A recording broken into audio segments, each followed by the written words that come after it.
अच्छा हसन निसार साहब, एक बात तो बिल्कुल क्लियर है, जैसा कि आप भी फरमा रहे हैं इकोनॉमी के हवाले से, कि जब तक पॉलिटिकल स्टेबिलिटी नहीं आएगी इकोनॉमिक स्टेबिलिटी भी नहीं आ सकती है।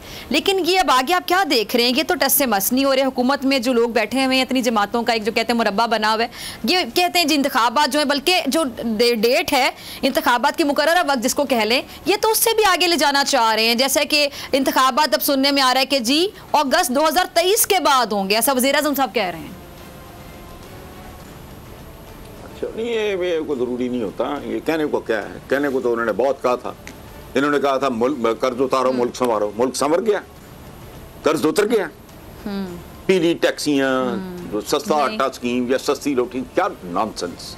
कोई एक चीज़ मटेरियलाइज हुई तो कहने को क्या है। सियासतदान के पास सवाए एक ज़बान के, एक लंबी ज़बान के होता क्या है, जो मर्जी कह लो, लोगों को याद नहीं रहता। बाकी आपने जो बात की है ना एक कि सियासी, ये क्लिशे बना हुआ है इस मुल्क में, घिसी पिटी बातें की जाती हैं बहुत ज़्यादा कि सियासी इस्तेहकाम के बग़ैर वो अच्छा सियासी इस्तेहकाम ना हो, अच्छा सियासी इस्तेहकाम हो जाएगा तो फिर मुझे बताओ, इवन इमरान खान हो, इकॉनमी संभल जाएगी? ये क्या, देखो मेरी इंतखाबात के बस के लिए बहुत चैलेंज होगा। नहीं सुन लो ना, I am humble student of economics. University में कोई लिटरेचर नहीं पढ़ा, हिस्ट्री नहीं पढ़ी, कोई पॉलिटिकल साइंस मेरी झक मारी मैंने। मुझे बेसिक फहम है इकोनॉमी एक ऐसी चीज़ है जो ओवरनाइट बर्बाद नहीं होती, ओवरनाइट आबाद नहीं होती। इस्तेकाम आप ले भी आए तो लॉन्ग वे टू गो।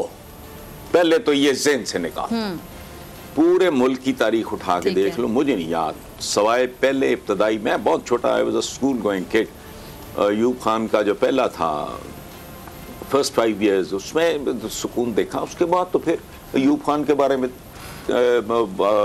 गाली गलोच और शुरू हो गया। 20 रुपये मन आटा, और बीब जालिब गाता फिरता होता था, 20 रुपये मन आटे पे कोहराम, चीनी महंगी हुई, उसके बाद गिट्टों गोडों में बैठ के अयूब खान के। इसलिए ये नहीं, माशी इस्तेकाम हो भी जाए, अपना आपका सियासी इस्तेकाम हो भी जाए, तो ये क्लिशा है, ये नीम खानदा किस्म के लोग इस तरह की बातें टीवी पे फ्लोट कर देते हैं। नहीं होगा।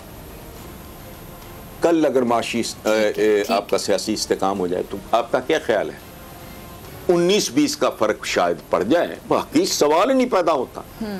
इन लोगों ने, ये जो पॉलिटिकल पार्टीज हैं मखसूस जिनका जत्था फिर रहा है, इनमें दो ढाई काबिल जिक्र है, बाकी तो कुछ भी नहीं। ऑल्सो रैंड टाइप हैं, ये तो कॉमेडियंस हैं, ये तो एक्स्ट्राज हैं इस फिल्म के। इन लोगों ने इस मुल्क को यहाँ तक पहुँचाने के लिए, गदागर बनाने के लिए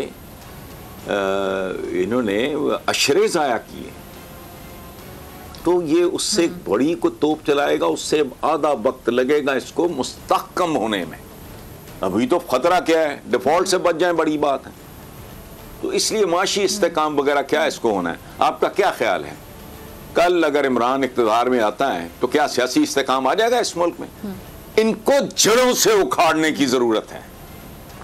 इसीलिए इमरान पीट रहा है कि उसको 2/3 मेजॉरिटी मिले, ताकि वो फैसला कौन अंदाज में इनसे निपट सके। अदरवाइज ये ऐसे सांप हैं, ये ज़हन में रखना, एक बिल्कुल मिथ है, माइथोलॉजी है कि एक सांप है, उसको दरमियान में से आप काट दो, वो 2 सांपों में तब्दील हो जाता है। उस 2 के आगे 2 टुकड़े कर दो, वो 4 सांप बन जाएंगे। इनको जड़ों से उखाड़े बगैर ये मुल्क आगे नहीं चलेगा। ये बाकी छोड़ें, इस्तेकाम शिस्तेकाम भी नहीं आना। जी ठीक है।